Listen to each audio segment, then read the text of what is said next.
Right now, more than 900 wildfires are actively burning across Canada, stretching from British Columbia all the way to the Atlantic coast.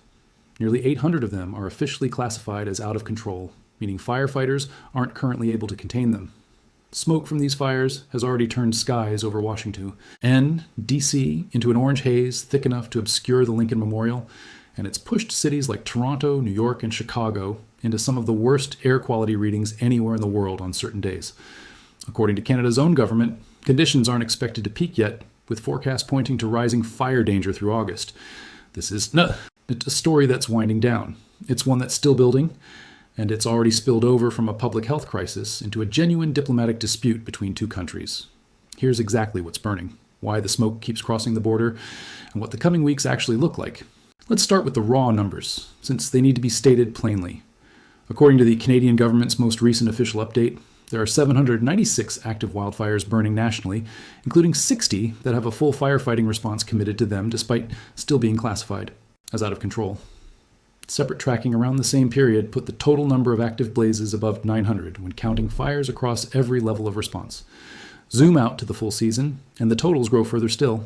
As of that same update, there had been 3,137 individual wildfires across the country this year, burning through roughly 1.4 million hectares of land, an area larger than the country of Jamaica. Here's a detail worth sitting with, because it complicates the instinct to assume this is automatically the worst fire season on record. Compared to the same point last year, Canada has actually recorded more individual fires this season, 337 versus 2,913 at the same point in 2025. But there has been considerably less total area burned, 1.4 million hectares this year, against roughly 4.6 million hectares by this point last year. The Canadian government's own assessment states plainly that current 2026 seasonal wildfire activity remains below the 5-year average. So this is not, at least not yet, the single worst wildfire season Canada has ever recorded.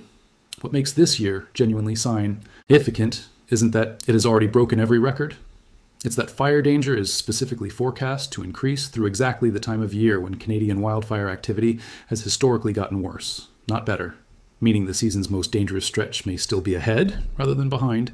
It's also worth noting that more recent tracking gathered in the days since that official government update shows the totals climbing further, with some independent trackers reporting the season had surpassed 3 million hectares burned nationally and nearly 1,000 fires active at once, alongside other snapshots putting, the out-of-control count above 100.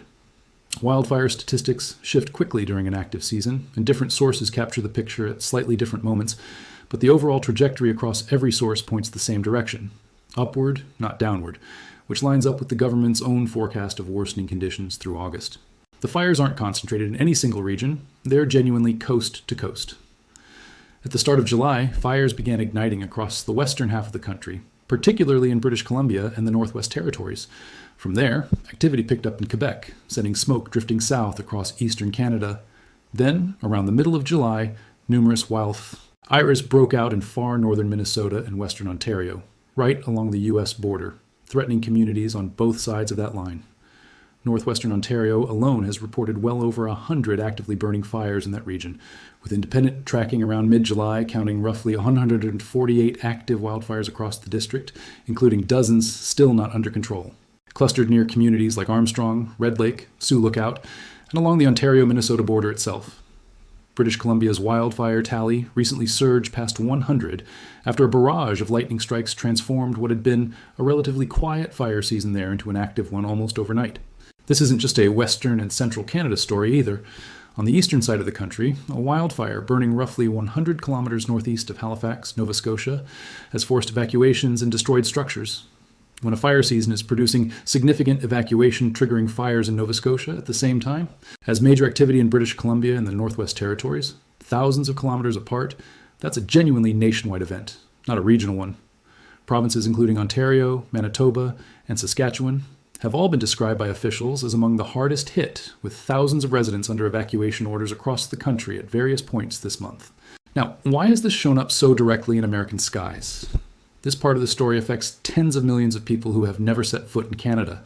When wildfire smoke rises high enough into the atmosphere, it gets picked up by the jet stream and can travel enormous distances in a very short window, often reaching the eastern United States within 24 to 48 hours of a fire producing it.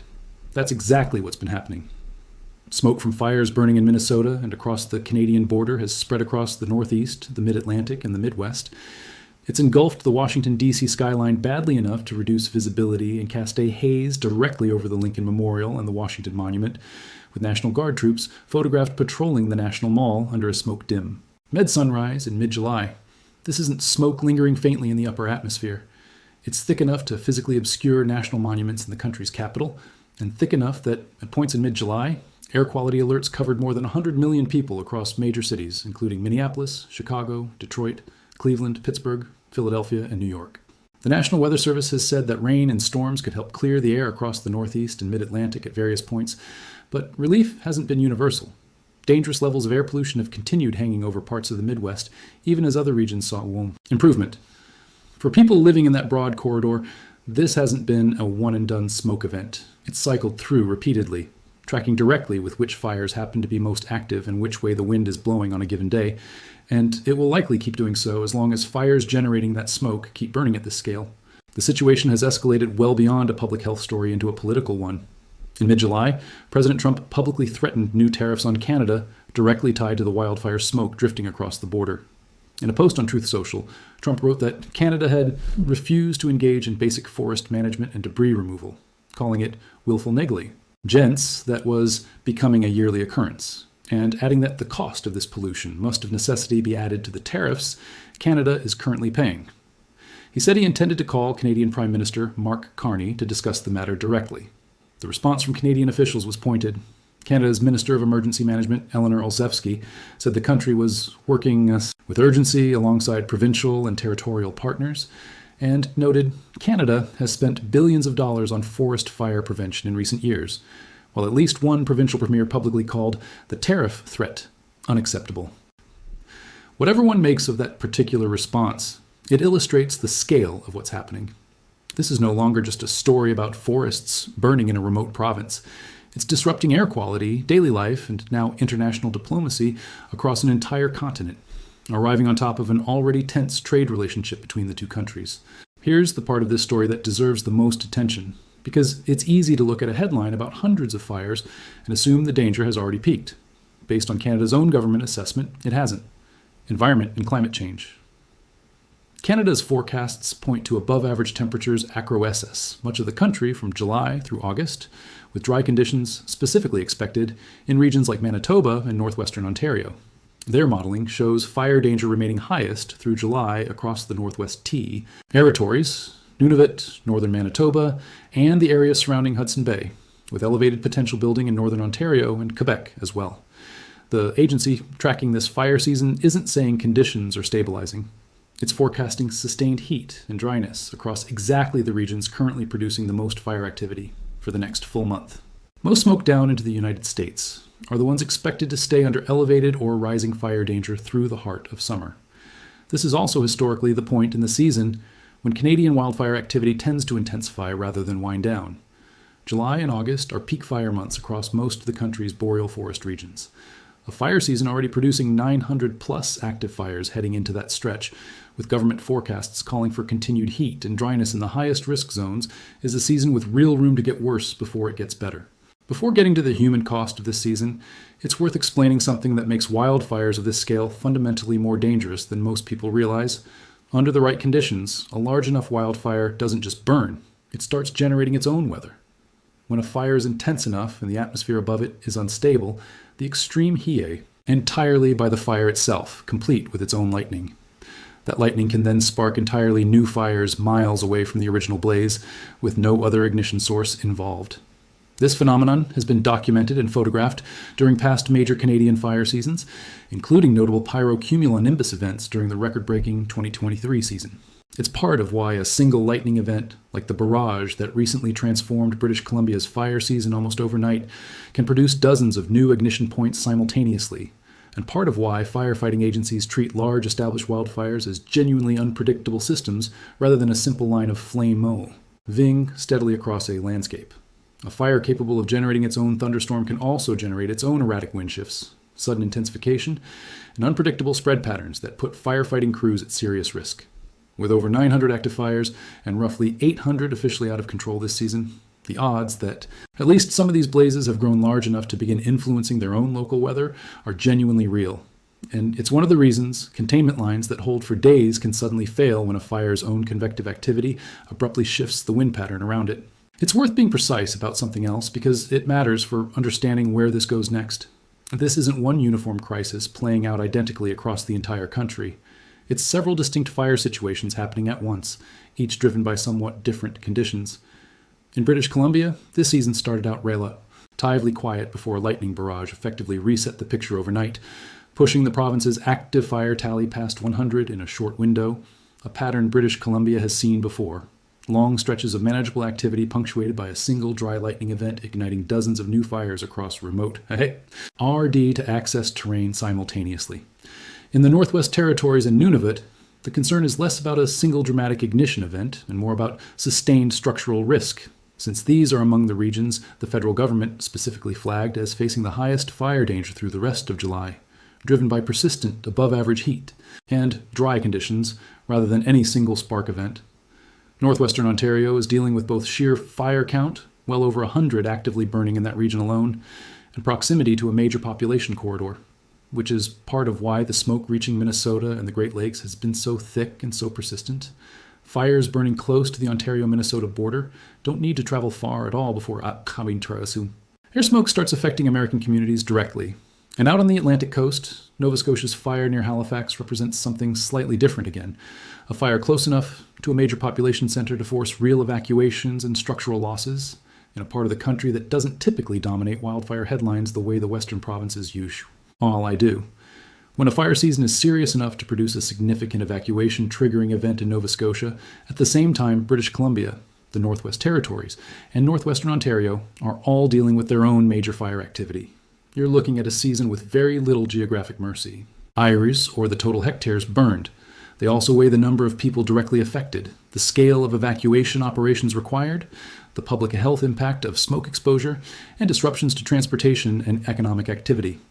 By that broader standard, even a season with a comparatively lower total area burned than the historic 2023 season can still represent an unusually disruptive year, given how many major population centers on both sides of the border have been affected by smoke this time around. Scientists studying the broader pattern behind Canada's worsening fire seasons in recent years don't attribute the trend to any single factor, pointing instead to a combination of heat, drought, and shifting weather patterns, playing out simultaneously across multiple regions. It's worth putting this season in historical context. Since Canada's fire seasons have varied dramatically over just the past few years, the 2023 season remains, by total area burned, the most destructive in Canadian history, with roughly 18.5 million hectares burned nationally by the time the season wrapped up, more than 10 times what's burned so far this year. That 2023 season was defined by an extraordinarily early and intense start, with nearly 600 out-of-control fires burning nationwide by mid-July of that year, roughly half of them concentrated in British Columbia and Alberta alone, and total area burned by that point in the season already standing at 9.4 million hectares, an area roughly the size of the U.S. state of Indiana. They're well ahead of the previous record set back in 1995. That season also produced multiple documented pyrocumulonimbus events in British Columbia, thunderstorms generated directly by the fires themselves, complete with their own lightning. The following year, 2024, started more mildly by comparison, with officials at one point describing conditions as well below the 10-year average for that point in the season, even as they warned that forecasts for July and August looked similar to 2023's pattern. That year still produced one of the more destructive individual fires in recent Canadian memory, the Jasper Wildfire in Alberta, which forced the evacuation of more than 25,000 residents, workers, and visitors in July 2024, swept through the town site of Jasper itself, destroyed 358 structures, and ultimately led to roughly $880 million in insurance claims, making it one of the costliest natural disasters in Canadian history, along with the death of one firefighter battling the blaze. That fire wasn't brought fully under control until early September of that year and wasn't declared extinguished until the following spring. Set against that backdrop, this year's season looks different again. More individual ignition points than either of the past 2 years at this point in the calendar, but a considerably smaller total footprint burned so far, at least based on the official government figures from earlier this month. Independent tracking gathered since then suggests that gap may be narrowing as the season progresses into its historically most active stretch, which lines up with the government's own forecast that conditions are likely to worsen before they improve. It's also worth touching on just how disruptive this season's smoke has become for ordinary daily life in the U.S., beyond the health statistics alone. In mid-July, smoke thick enough to trigger air quality alerts for more than 100 million Americans coincided directly with the Men's World Cup final being hosted in New Jersey, an event President Trump was scheduled to attend in person, and reporting at the time noted real concern among organizers and attendees about air quality conditions heading into that weekend, given how widely the smoke had spread across the Northeast corridor. That detail is a useful, concrete illustration of just how far this crisis has reached beyond forestry and emergency management circles. A wildfire season burning in remote parts of Ontario and Manitoba was, by mid-July, a live consideration for the safety and comfort of a major international sporting event being held hundreds of miles away, in a different country entirely. The diplomatic dimension of this story also didn't emerge in isolation. Trump's tariff threat arrived against the backdrop of an already tense trade relationship between the two countries, one that has included repeated friction over trade agreements, NATO commitments, a long-running dispute over a Detroit area bridge project, and Trump's own past suggestions that Canada could become part of the United States as a 51st state.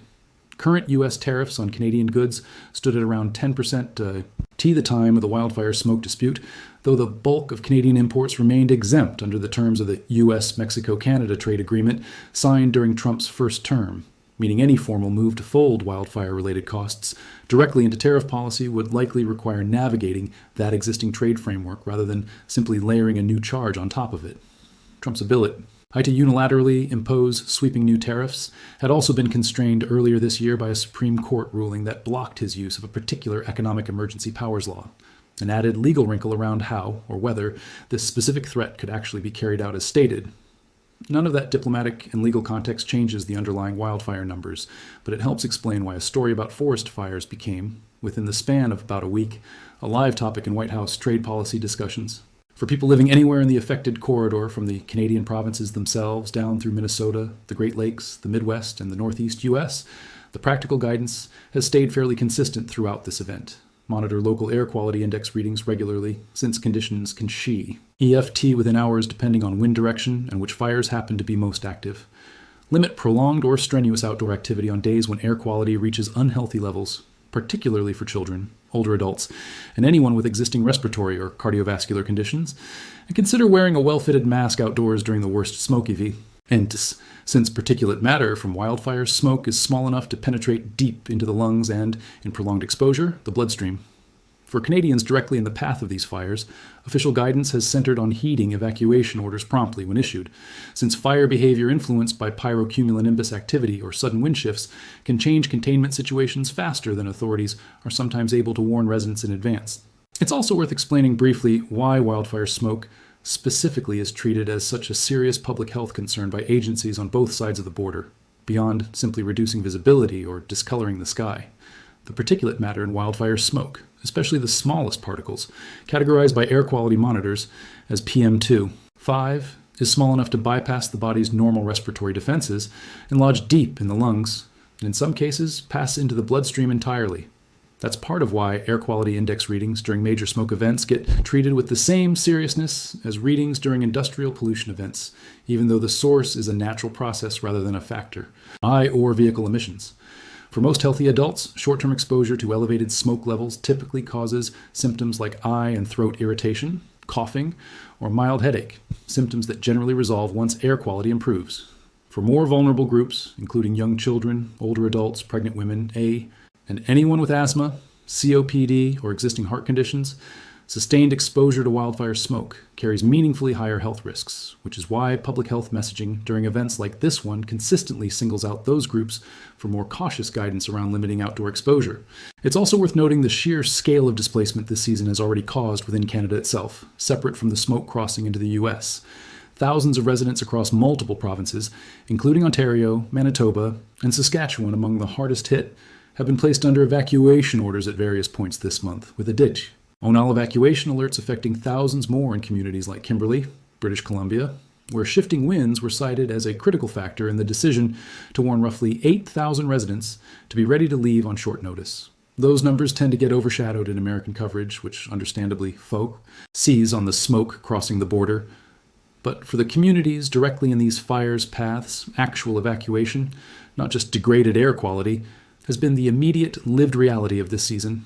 firefighting crews across the country have been working long hours under genuinely dangerous conditions to protect those communities, prompting a wave of public gratitude directed at crews on the front lines as this season is stretched on. So where does this leave things heading into the back half of the summer? The scale of what's currently burning across Canada is real and well documented. Hundreds of fires out of control simultaneously, smoke thick enough to physically obscure monuments in Washington, D.C., air quality alerts covering more than 100 million Americans at points this month, and a wildfire IRA season that, while still running below its own 5-year average in total area burned, is heading into its historically most dangerous stretch, with government forecasts calling for continued heat and dryness across exactly the regions producing the most fire activity right now. This is all or he'd become disruptive enough to spill into international diplomacy, with a sitting U.S. president publicly tying tariff policy to wildfire smoke, and Canadian officials pushing back just as publicly. None of that guarantees this season will ultimately surpass Canada's historic 2023 wildfire year in overall scale, but it does mean the smoke drifting into American skies this month is very unlikely to be the last of it before the season's traditional peak has come and gone.